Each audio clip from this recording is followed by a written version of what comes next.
Are you sitting on a phone scrolling for an answer to your snoring? Trying to find out what can I do just to get more energy? I'm exhausted and I just want a good night's sleep.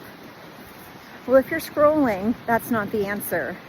But there are really simple things that you can do to help get a better night's sleep. And one of them is just sticking your tongue to the roof of your mouth. I mean the whole tongue, not the tip. I want the whole tongue suctioned to the roof of your mouth. I want you to hold it there and tell me, how long can you hold it up there without it getting very fatigued?